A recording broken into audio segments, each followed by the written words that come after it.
Hello, my name is Anne Marie Ryan, and I'm the author of The Six Tales of Christmas, my debut novel, which is being published by Trapeze on the 29th of October. It's about Nora and Simon Walden, a married couple who run a small bookshop in the Cotswolds, which they inherited from Nora's mother.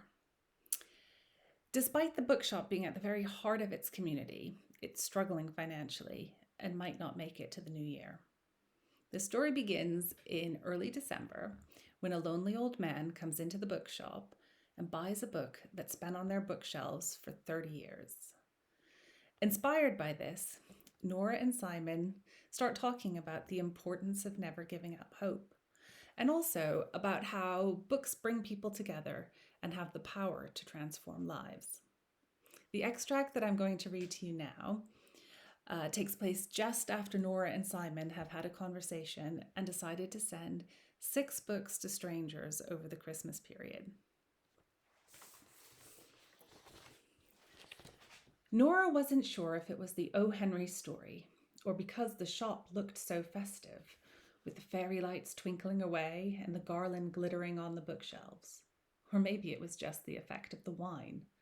But she was finally feeling Christmassy. When Simon had first mentioned the book giveaway, she hadn't been very enthused. They were hardly in a position to be giving away books. But rereading The Gift of the Magi had made her realize that, even though the shop was on its last legs and Charlotte wasn't coming home for Christmas, they were still so much better off than many others. They had each other. Besides, they might as well give away books before the bailiffs came to take them away. Nora knocked back the last of her wine.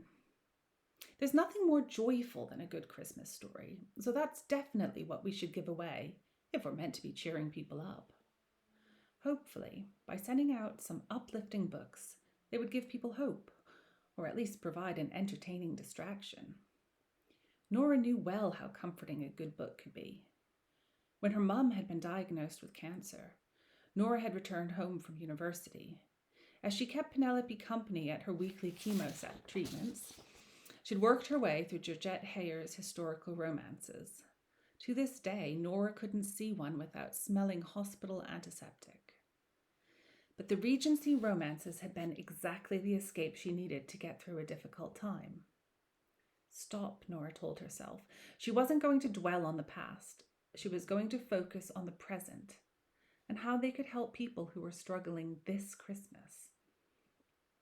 She held out her hands to Simon. "Come on, get up," she said, tugging him to his feet. He let out a little whimper of protest.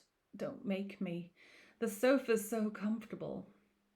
"We need to choose the 6 best Christmas books of all time. Shouldn't be too hard, right?" She rubbed her hands together in giddy anticipation.